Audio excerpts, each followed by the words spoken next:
Hidden away in the city of Winchester lies a beautiful mansion with a story to tell. The home was constructed in 1872 in the vision of General Ashel Stone. General Stone was a man who wore many hats prior, during, and after the Civil War. The home was constructed for him, along with his wife Lydia and her brother John to live in as they built up the town around them. From the railroads to the bank, even down to the first sidewalk, the general was involved. This leads it to be one of the most fascinating historic buildings in the state of Indiana. Join me as I delve into the history and hauntings of this amazing property and open up the next chapter of The Dead Chronicles.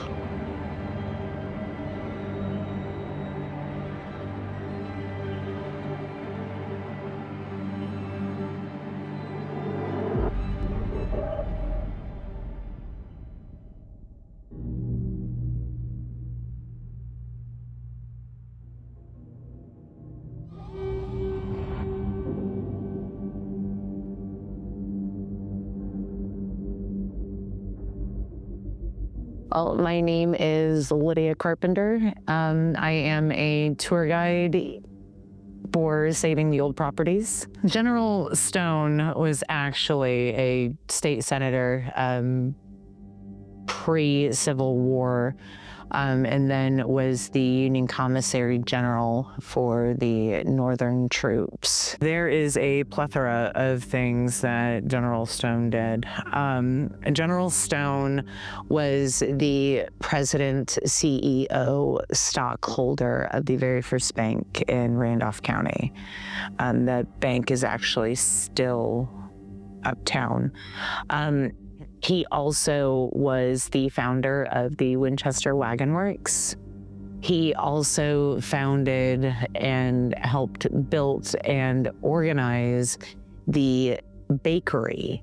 And the bakery was used to feed women, children, widows, all kinds of stuff during and after the Civil War. And he was a Union Commissary General.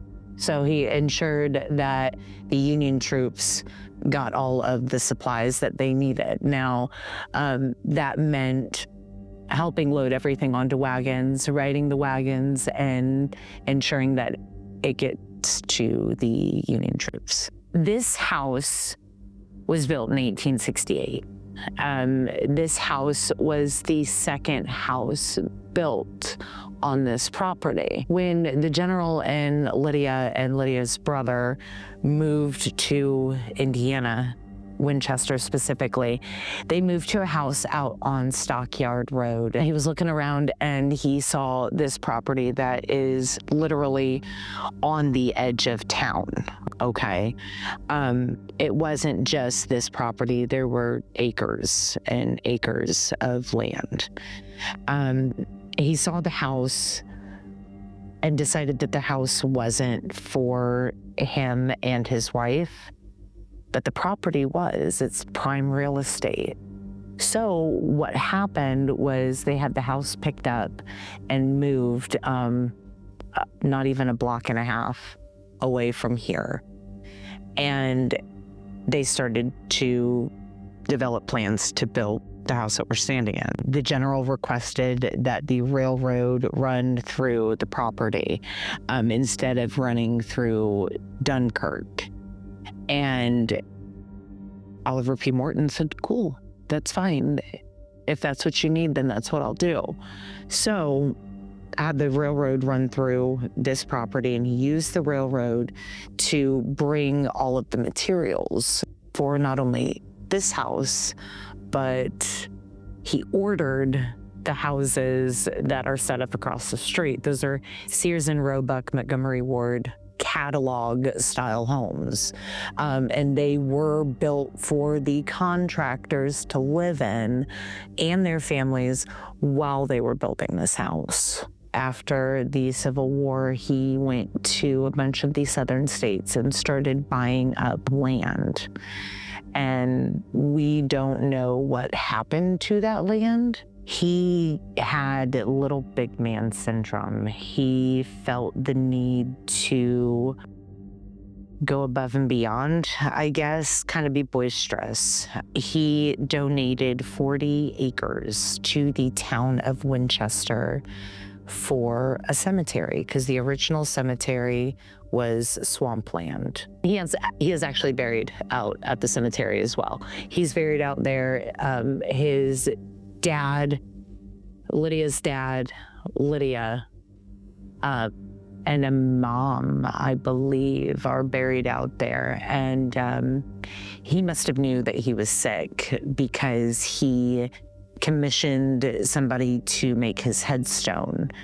And before he commissioned said person to build his headstone, he was really good friends with a man that actually owned a house that is catty corner to this house, a man by the last name of Wysong. And Wysong helped build homes and other locations around the area.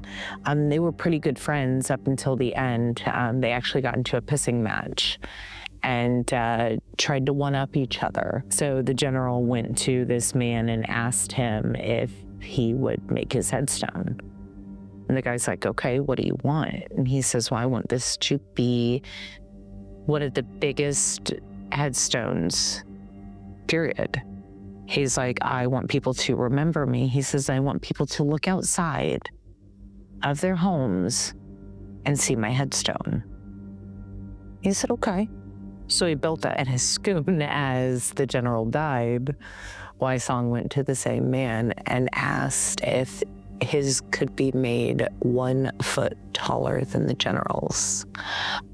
And he did it. When the general passed, the general willed the house to Lydia, which was unheard of in that time. I mean, women, the late 1800s, early 1900s own a home? God, no. At least 20 people owned this home after, and it was even turned into a restaurant at some point in the 80s, a 5-star restaurant. When the 5-star restaurant failed, they tried to turn it into apartments. And that's typically the last step of historical properties. So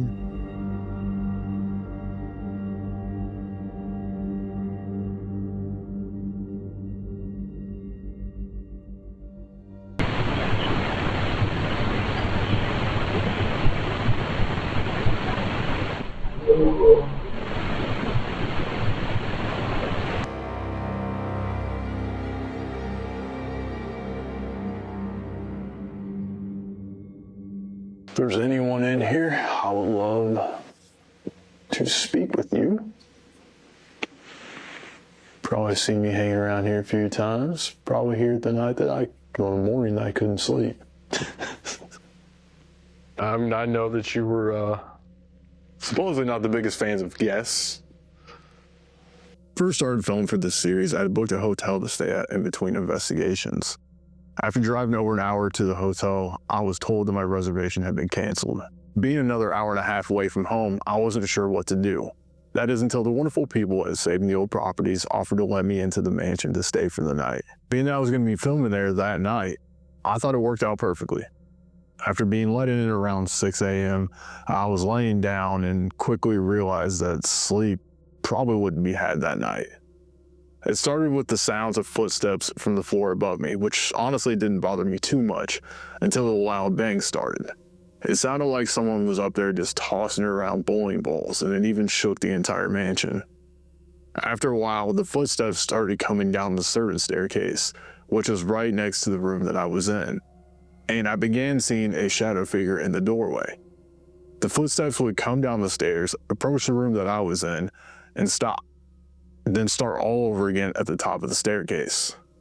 This happened multiple times while I was trying to sleep. And on top of all that, occasionally, the voice of a gruff man rang out from the room next to me as well.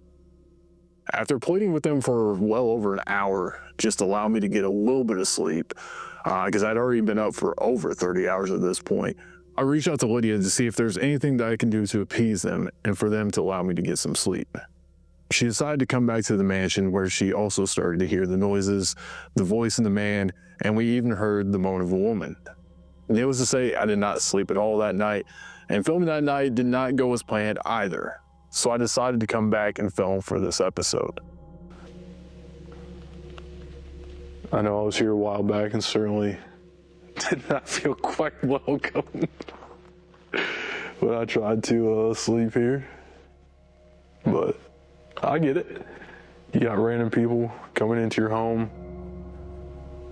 trying to make you do things, and it's not what I'm here for. Definitely not trying to make you do things, but if you like to, you're more than welcome to. Of course, I got this device here. You can see over here, it's pretty cool. It's not gonna hurt you. You can just kind of touch it. And see, it does it's pretty neat. Touch it with multiple fingers. Just a fun little toy. I don't know if you've ever seen one of those in your day, but please feel free to try it out. And then the audio recorder, and this device right here, that also won't hurt you. Just kind of lets me know if you are here, if you're near. You can go up to it and touch it, get close to it,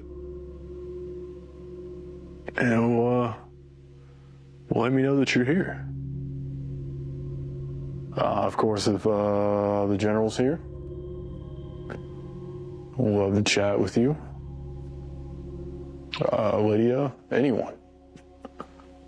Love to hear a little bit more about you, this home. And obviously this home was pretty important to you. There's a lot that went into it. I really appreciate it. Really appreciate it. It's a beautiful home.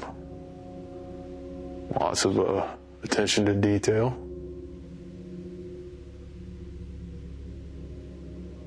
Can you maybe tell me how long it took you to build this home?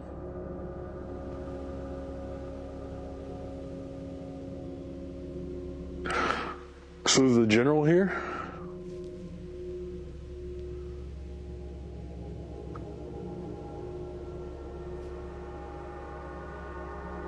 So I appreciate your service. You were very pivotal.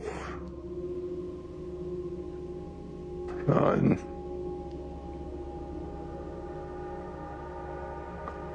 you know, the most important war that really made the country what it is today.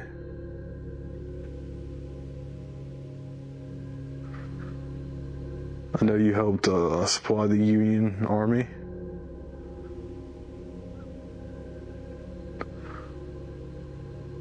I'm actually from about an hour and a half away in Ohio. Definitely a free state. Very Union heavy. So, be interested if you ever made the trek over in that direction.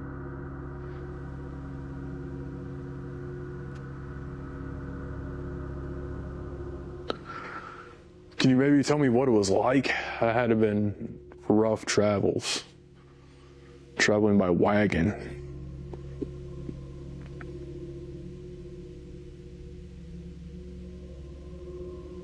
Did you design this home?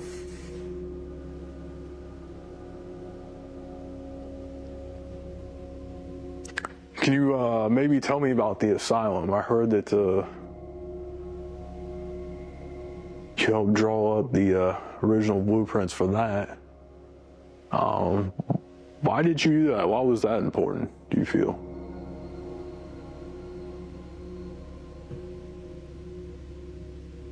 The Randolph County Asylum, which is right down the road from the mansion, was built in 1851. It was a wooden structure built on a 350-acre farm, and it housed those in need. The original blueprints for the asylum were actually drawn up by General Stone. Unfortunately, that asylum only lasted around 6 years before it had been burned down. Because, you know, everyone, you know, you're really kind of portrayed as this cold, shut-off type of person.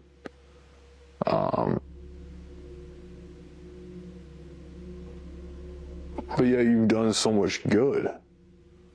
Between being a general, the work with the asylum, the cemetery, I mean, the bank. I mean, you really kind of built this town, See, that's why I'm really interested to hear from you.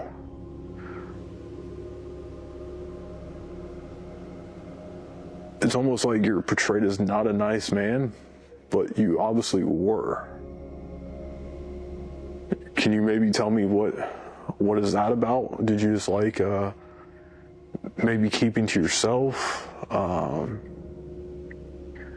Did you appreciate your time alone?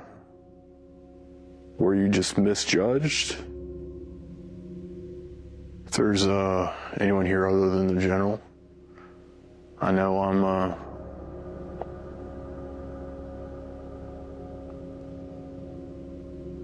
kind of focusing in on him a little bit.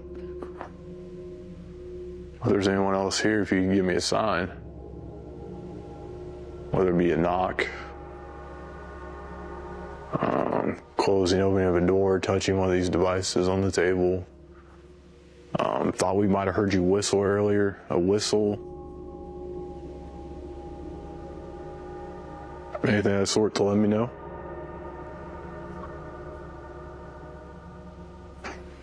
It is insanely quiet.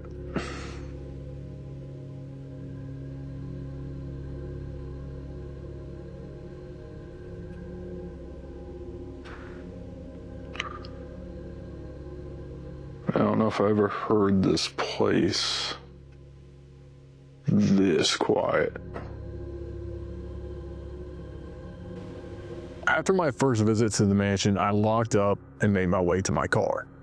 And needlessly, I decided to try my chances at staying the night at the asylum instead. As I got to my car, I watched as the lights from the second floor of the mansion had turned themselves on. Having already locked up, I was unable to go back and investigate or turn them off. The next morning, I spoke with Dan, one of the owners, and I told him about the sounds and the stuff being thrown around and watching the lights turn on in the mansion. I was told that the lights that I saw turn on were not even wired to a switch. The next day, when volunteers went to the mansion to do some work, not only were the lights on, but many of the doors had been closed, and one of them, they were unable to even get back open.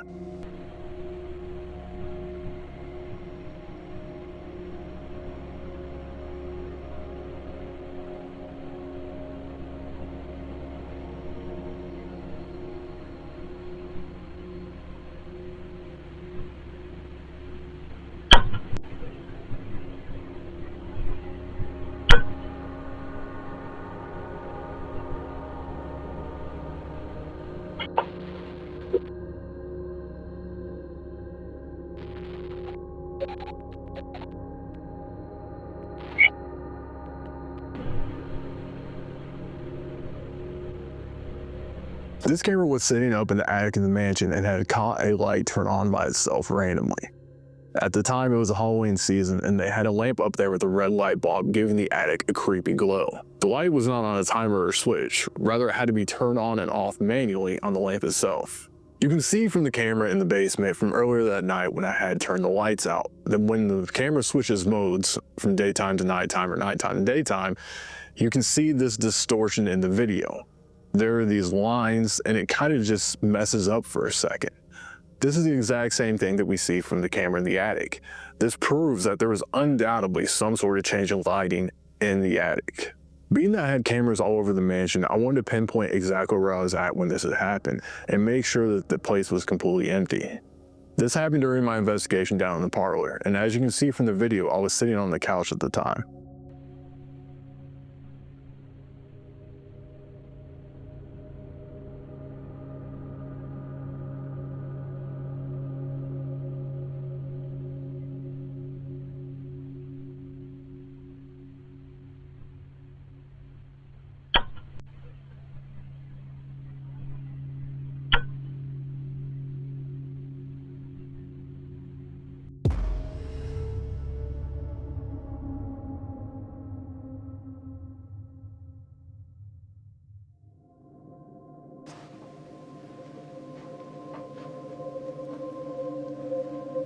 Alright, rolling audio in the basement.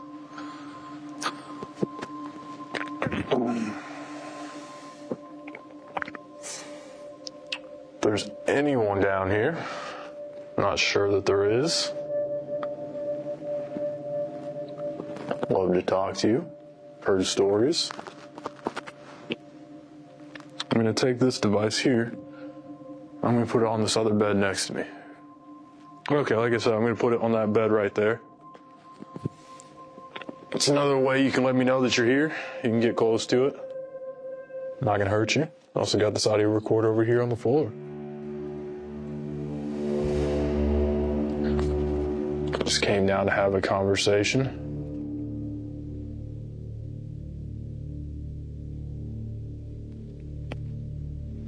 Curious as to why it is that you hang out down here in the basement.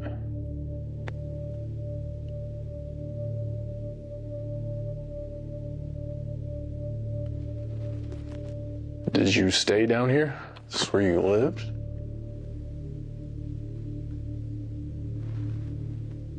Or do you?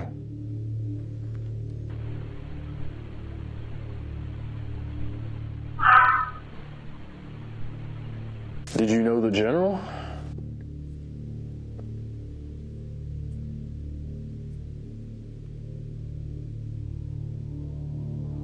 Tell me a little bit about him. Was he a good guy? Did you like him? What do you think about the general?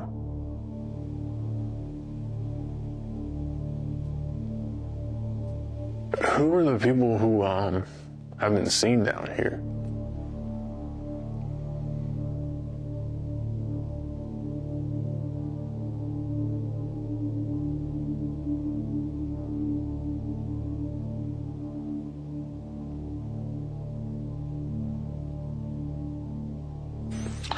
I just really want to understand who's here. Get your story. This is obviously a beautiful home. And I want to know what it was like to live here or work here.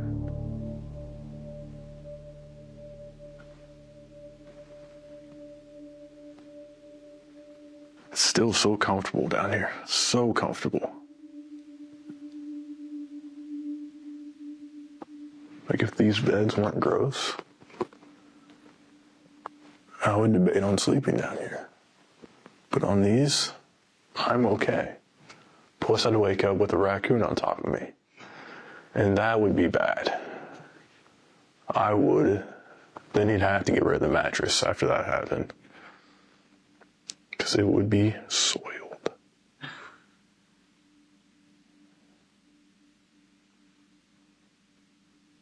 Knowing me, I'd probably wake up thinking it's my cat, not realizing I'm here, and I'd start petting it.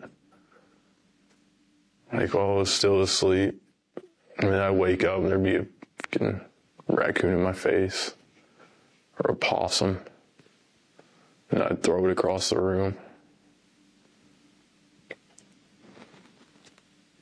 How do you feel about the current raccoon situation? And/or possum?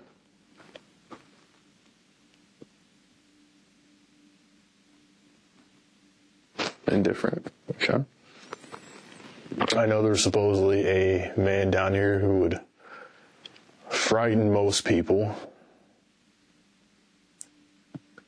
And if you're down here, I'm sorry you have to deal with that. Just know that you're not going to frighten me. I'm not going to judge you. I'm not going to anything, you know. I would love to talk to you. I'd love to see you. I'd love to hear from you.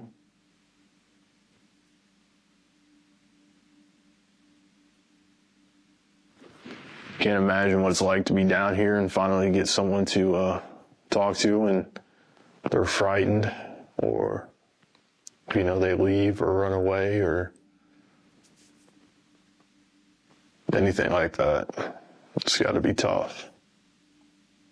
That's why I'm here. So you can feel safe coming out. You can feel safe talking to me. Whatever you feel the need to talk about. All right, we'll get out of here. Thanks for letting us come down here.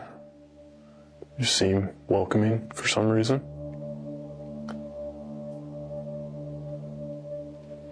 Yeah, I appreciate that. Seem pretty chill down here. Hopefully, whatever was disturbing things down here has resided. Whatever that may be. The basement at the mansion always had a very uneasy feeling to it, even during the daytime. The low ceilings and small corridors create a sense of claustrophobia, and the air seems very heavy and thick. However, this night, this wasn't the case. Not only did it feel completely comfortable down there, I also didn't get too much activity that night. After reviewing the stationary camera down in the basement, I found what sounds like the voice of a man talking over me as I began to leave the basement, even pausing to laugh.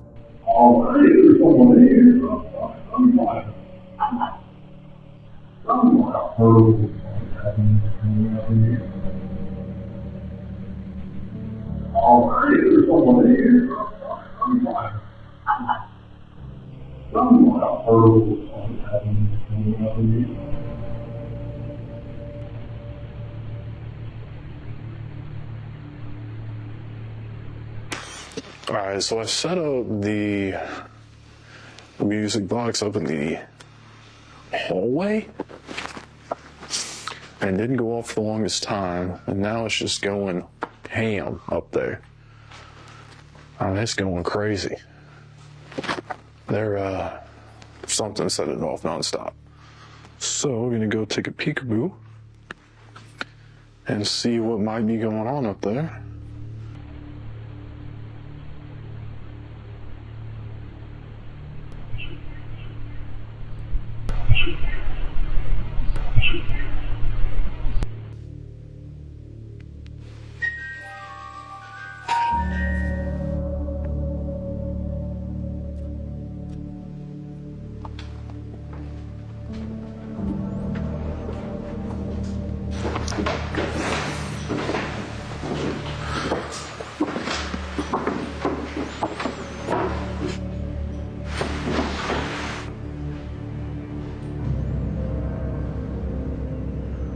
Okay, once again, if that's you setting that off, just to make sure it is you,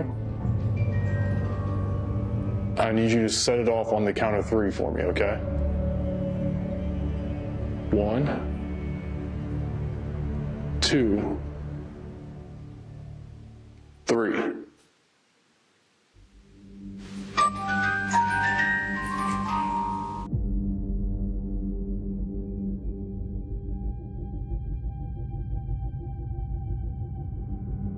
All right, we're getting EMF hits. Like cray-cray. Which I've never seen, oddly enough, an EMF hit on that thing since I've had it.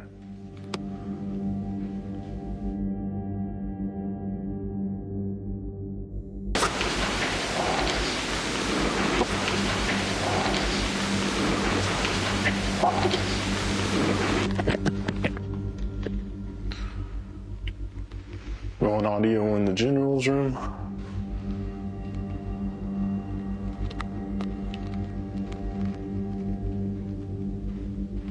There's just random hits on the EMF, which is strange, but it seems to be in there. If there's someone here setting this off, can you make it light up for me again? Can you approach it for me?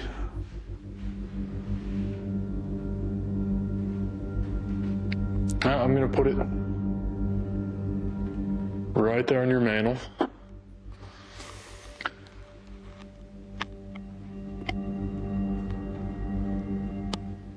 General, if you're here, came to have a chat.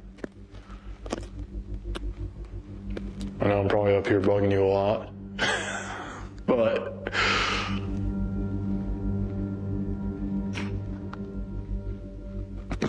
just want to have a quick talk. Or if anyone else is here, if you could please touch that device. Make it light up again. Obviously it doesn't hurt you. I think you might have done it a couple of times, I don't know. If anyone's up on this floor, can you make a noise for me? Let me know that you're here.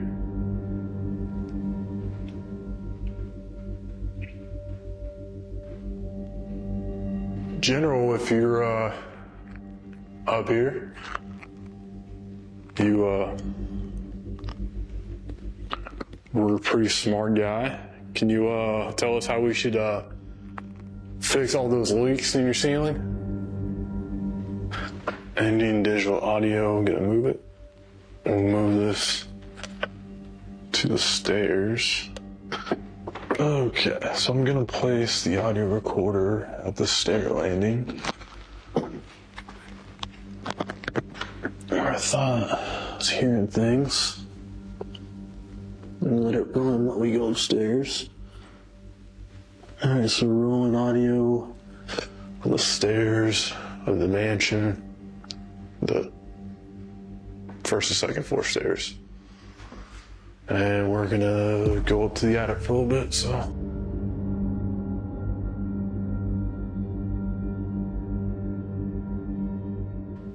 Alright, if there's anyone up here in the attic.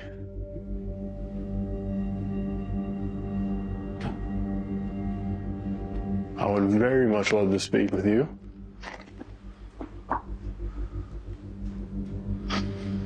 Got this device in my hands that you can come up to. Let me know that you're here. You can make a sound.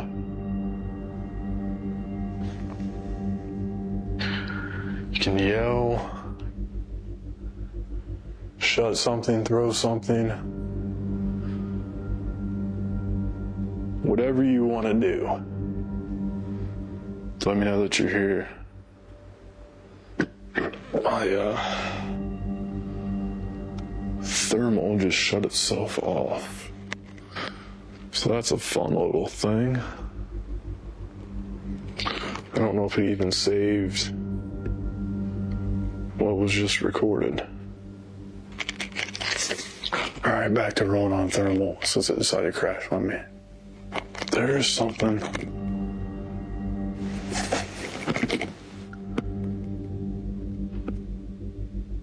I am 100% seeing something back there.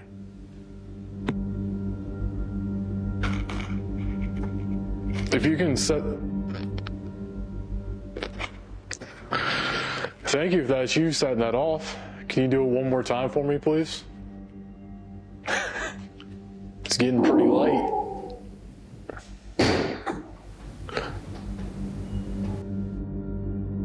I just heard a man's voice. Plain as day. If you can shut one of those doors or something like that.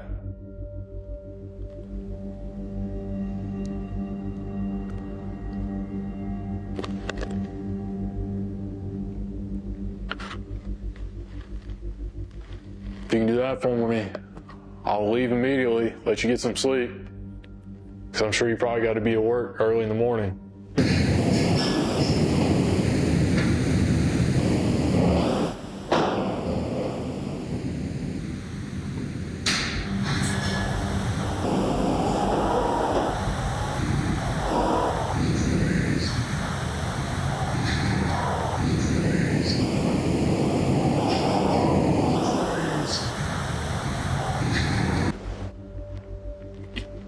I promise I'm a man of my word.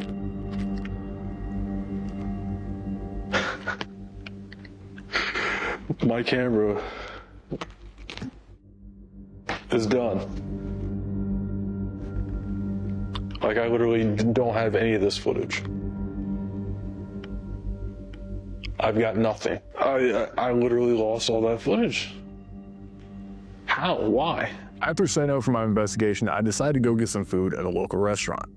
Sitting down, my phone started blowing up with notifications, and it seemed as if activity had picked up after I left. Because of this, I decided to try a little experiment.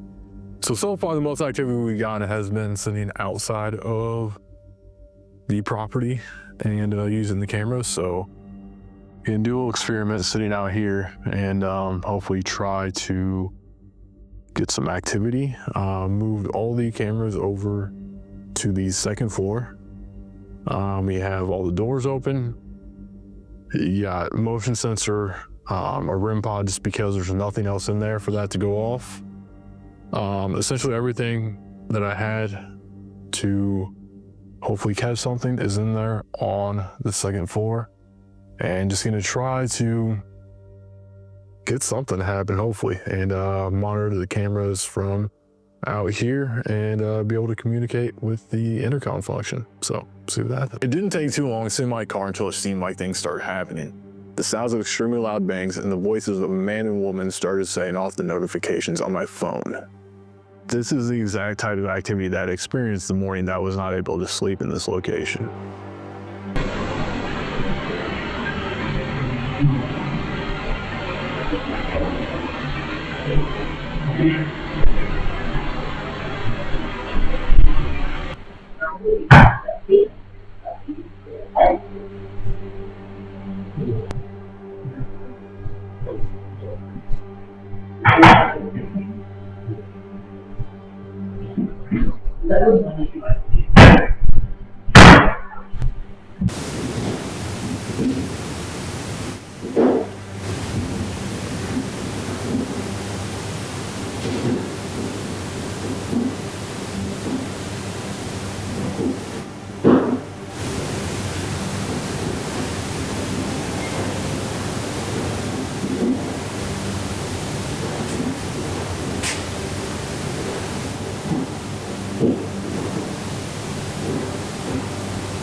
After reviewing the stationary camera that I left going throughout the night, any hopes for an explanation were destroyed. I had a camera placed on the first floor looking up the stairs, one in Lydia's room, one right outside the general's room, and one inside of his room. The audio recorder can be seen sitting on the attic stairs. The audio of the bangs and the footsteps were picked up on just one of those cameras, the one in the general's room. Although Lydia's room is right down the hall, nothing can be heard on that audio. And the camera down the stairs? Nothing.